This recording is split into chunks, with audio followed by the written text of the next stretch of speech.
સાહેબ સાહેબ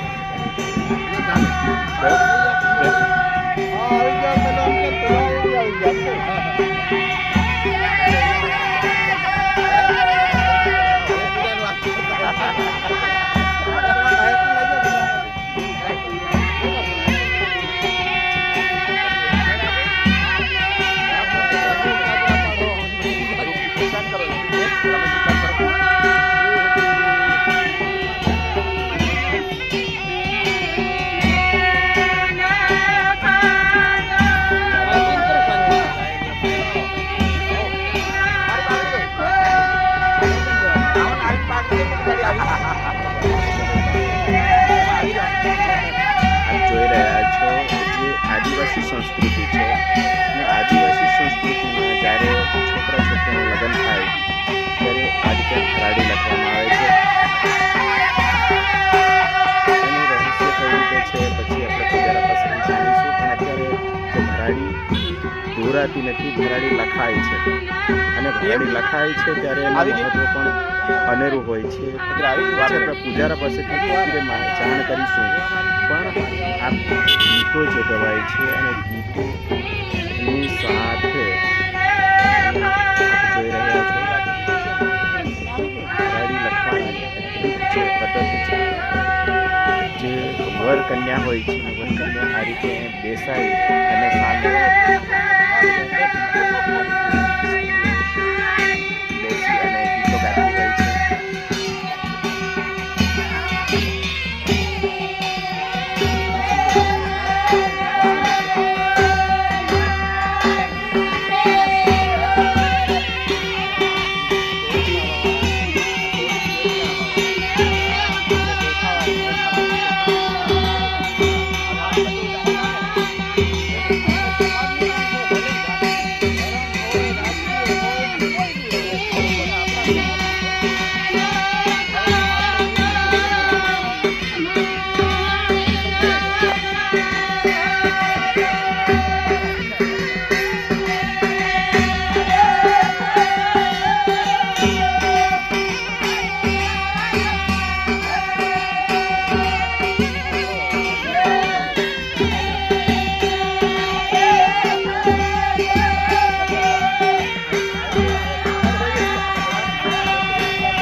પેલા ઢોલ વાળા છે ને લગાડવા દે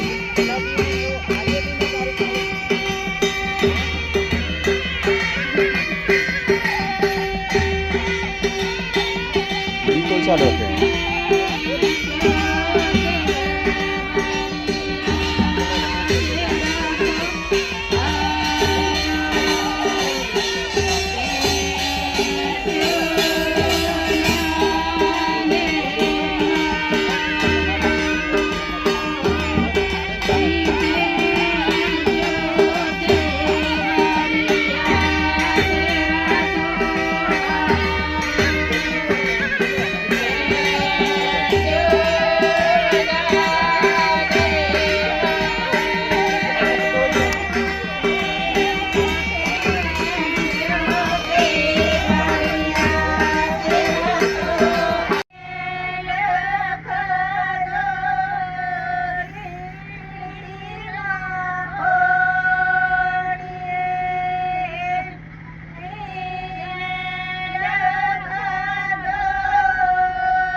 જોઈ રહ્યા છો જે આદિવાસી સંસ્કૃતિ છે અને આદિવાસી સંસ્કૃતિમાં જ્યારે છોકરા છોકરીનું લગ્ન થાય ત્યારે આ રીતે ભરાડી લખવામાં આવે છે।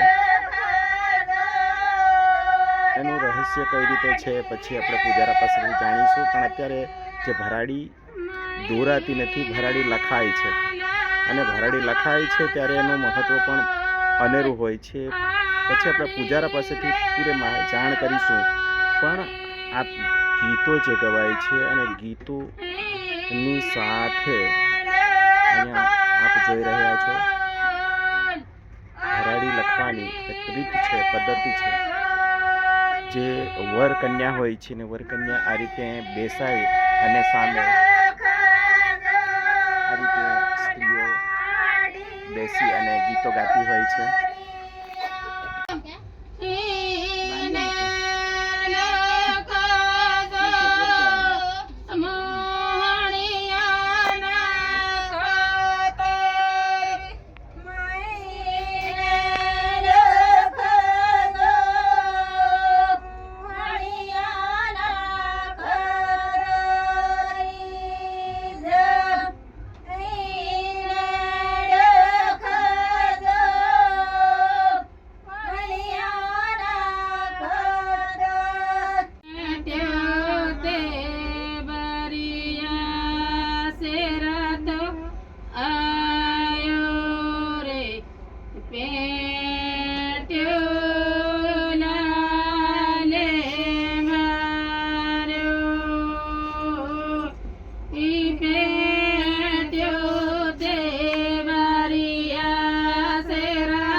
જોઈ રહ્યા છો જે મોર છે અને મોરના જે અહીંયા સંસ્કૃતિ આગવી છે અને એનું અહીંયા લખવામાં આવે છે ત્યારે એના ગીતો પણ અહીંયા એવા ગવાય છે ભીલ સંસ્કૃતિ પ્રમાણે.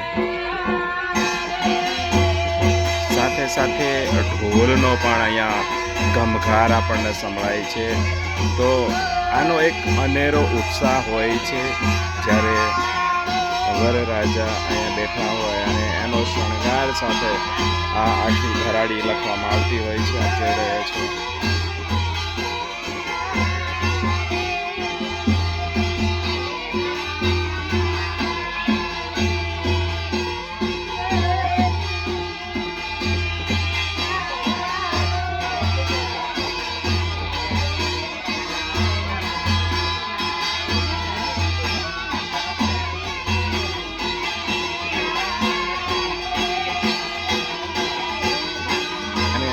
ભરાડી કહેવાય છે.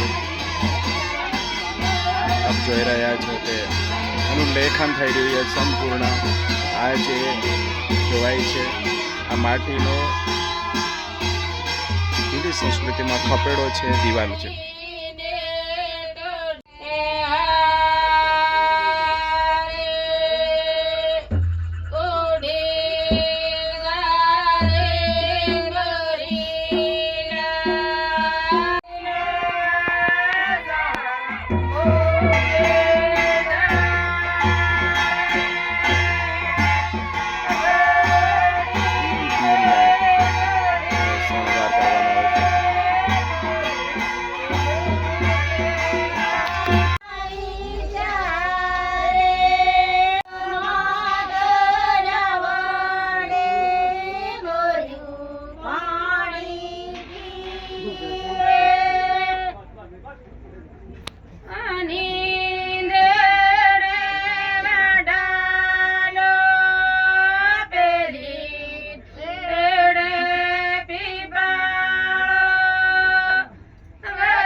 આપણે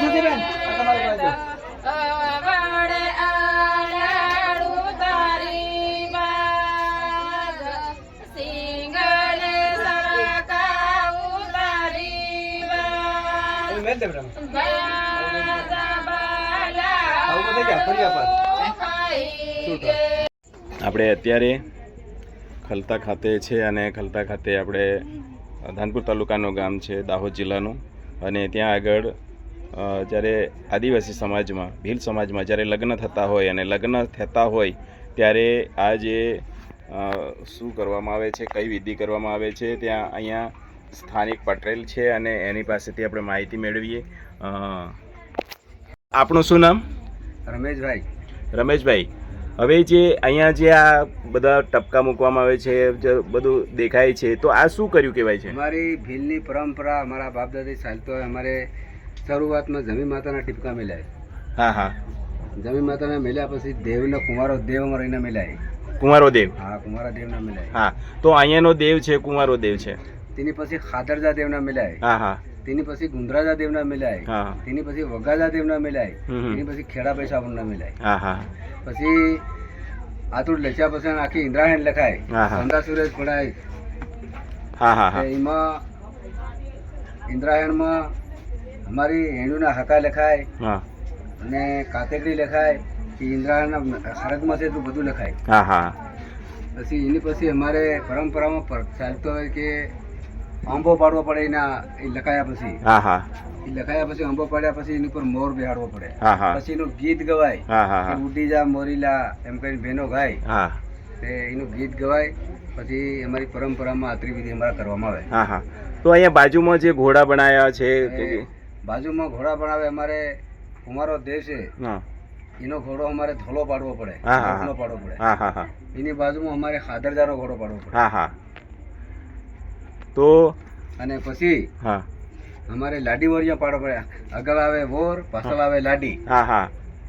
તો એ પરંપરામાં એ ચાલતું આવે, મારે કરવું પડે. હા. તો આ લખ્યા પછી એવું કે જેવું આપણે ઘોર બાંધી રહેવા માટે એવું અત્યારે લાડી વરિયાને લગ્નનું અમારે ઘોર બાંધવું પડે. હા હા. એની અંદર ટોટલ વિધિ લખવી પડે. હા હા હા. તો આ લખાય છે. હા હા.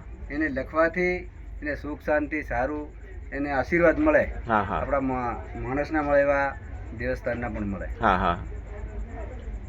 તો મિત્રો આપણે જોયું દેવોના જે આશીર્વાદ, અહીંયા જે લાડીઓ જ્યારે એનું લગ્ન થાય છે અને લગ્ન થાય ત્યારે એને સામે બેસાડી અને એનું લખવામાં આવે છે. આપણને એમ થતું હશે કે આ ચિત્રો છે, પણ ચિત્રો નથી, એ દેવોના સાક્ષાત અહીંયા એના ટપકા સ્વરૂપે એમને ઘોડા લખવામાં આવ્યા છે. સંપૂર્ણ માહિતી આપણને પટેલ રમેશભાઈએ આપી છે. રમેશભાઈ, અહીંયા જે આપણે થાળીમાં આપણે દીવો સળગાવ્યો છે, તો એને શું કહેવાય? એને દીવો જેવથી અમારે લગ્ન દીવો અમારે જાગતો રાખવો પડે. હા હા. તો એક થાળી પણ છે, તો એને એક એમાં સીધું મેલાય પછી કોડી મેલે અમારે દીવો જાગતો પડે. જાગતો કરે એટલે અમારો દીવો લગ્ન જાગતું કહેવાય. હા હા. એ અમારા પરંપરાથી દીવો અમારે બાળવો પડે. બાળવો પડે. દરેક અનેક જગ્યાએ પણ દીવો હોય. હા હા. તો એ થાળીમાં હોય આખું, એને શું કહેવાય છે? દીવો હોય, વધામણું કહેવાય. વધામણું કહેવાય છે. તો મિત્રો જોયું આપણે, વધામણું છે એ વરકન્યા હંમેશા વધાવવું પડે. તો અહીંયા વધામણું થતું હોય છે ત્યારે અહીંયા બહેનો પણ છે, તો એનું ગીત ગવાતું હોય છે. તો આપણે જાણ્યું કે આ જે ભરાડી છે, ભરાડીને સંપૂર્ણ આદિવાસી ભીલ સમાજમાં આ રીતે આખું એને જુદી જુદી એને લખવામાં આવે છે અને પટેલ ચોક્કસ પ્રમાણે એને લખવામાં આવે છે. મિત્રો, આ ઇતિહાસ છે એ ખૂબ ગહેરો ઇતિહાસ છે અને આપણે જાણવા બેસીએ તો દિવસોના દિવસો નીકળી જાય એટલું બધું અહીંયા એનું એટલું બધી માહિતી અહીંયા છે. એમાં એવું છે કે અમારે વાસણના વાડા કાઢી કામડા કાપી, હા, પછી અમારા બાપ દાદા એની ખપેડી ભરે. ખપેડી ભરે, માટી પલાળીને નીપે. હા હા. એની ટોટલ એના ભરાડીને લખવા માટે. હા હા હા.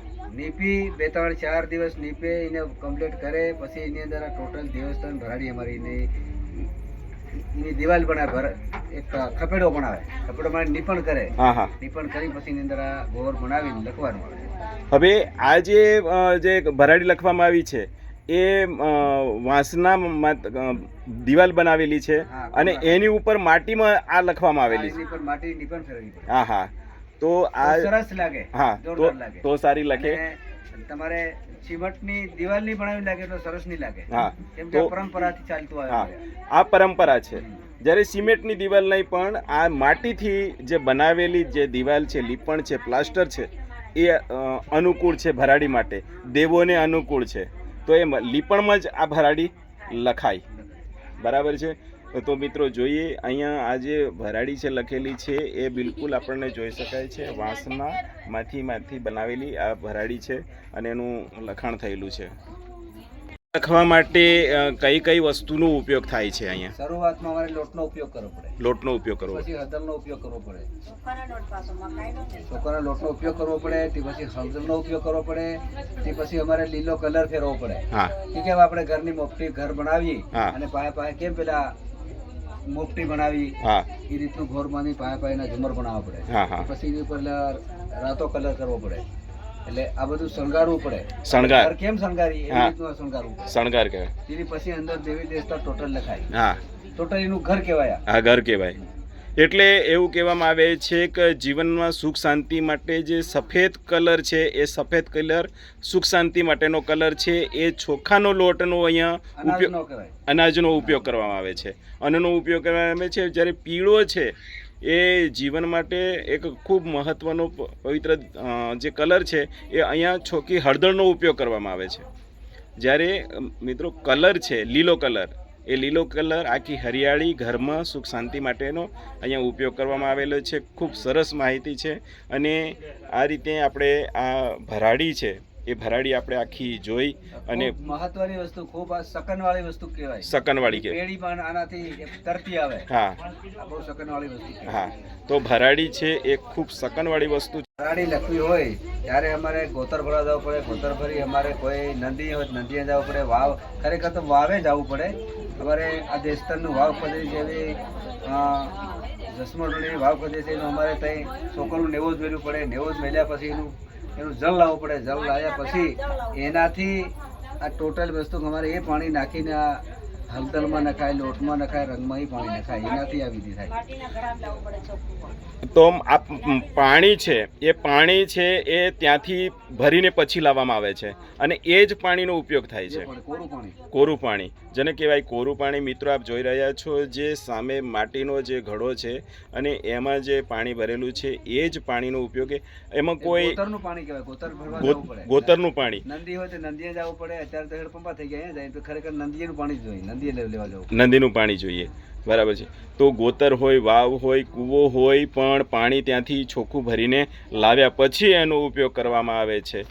ગોતર ભર્યા વગર કશું બીજું કામ આગળ વધાય નહીં. એની અંદર કોરા થોડાક કિલો ભાત બનાવવા પડે. એના પછી વાવે જાય કે હેડપંપે જાય કોઈ નદી એના નેવો જ મેળવા પડે. હાથ નેવો જ મેળ્યા પછી જે ઘડો છે એની અંદર પાણી જલ ભરવું પડે. જલ ભરી પછી ઉપર એને ધોતી ઓઢાડીને તલવાર ખાતે લાવવું પડે. એને ઉપર અષાઢ કરવામાં આવે. તો અષાઢ કેમ કરવામાં આવે છે? કેમ કે એ પરંપરા એને ઉપર કઈ સરખી જાય. હા એની ઉપર સરકવું નહીં જોઈએ. કોઈ જીવજંતુ સરકવું નહીં જોઈએ. એના માટે ધોળી ધોતી ઉપર રાખવી પડે. ધોળી ધોતી ઉપર રાખવી પડે. દુનિયાને દેખાય કે ધોળી ધોતી ગોતર ભરે છે. ગોતર ભરે છે. હવે આગળ કંઈક રાખવામાં આવે છે. આગળ જે માણસ જે ચાલતો હોય એના હાથમાં કંઈક આગળ વધામણું હોય. એ ગોતરને કઈ રીતે, પોતાના કુળને કઈ રીતે કહેવામાં આવે? પોતાની જાત હોય, મોહણિયા છે, ભુરિયા છે, કોઈ મેળા છે, એની જાત ઉપરથી ને ગીત ગાઈ શકાય. હા ગોતર ભરવા જાય છે કે એમ કરીને સામેવાળી કોઈ આપણે વેમણ લાગતી હોય એને એના ગોતરની અંદર ગવાય. વેમણીને લેવા જાય એમ કરીને એમાં ગોતરની અંદર એનું ગીત ગવાય. એટલે પેલી વરવાળી હોય લાડી કન્યાવાળી, કન્યાવાળી વરવાળી સામે ગાય. હા તો એને ગોતર કહેવામાં આવે છે. મિત્રો આપણે સંપૂર્ણ માહિતી છે એ ભરાડી, ગોતર અને વધામણા વિશેની આપણા રમેશ પટેલે અને આપણી જે આદિવાસી બહેનો છે એમને ખૂબ સરસ માહિતી આપી. આ ભરાડી છે, ભરાડીનો પૂર્ણ આપણે જોયું અને એનો ઇતિહાસ ખૂબ મહત્ત્વનો છે. તો મિત્રો આ ભરાડી લખાઈ છે એ ભરાડીનું ખૂબ મહત્ત્વ છે. જે આપ જોઈ રહ્યા છો આદિવાસી ભીલ સમાજમાં આ રીતે આ ભરાડી લખવામાં આવે છે અને એનું પૂજન કરવામાં આવે છે, વિધિ વિધાન કરવામાં આવે છે. આ એમની એમ ભરાડી લખાતી નથી જે ભરાડી છે.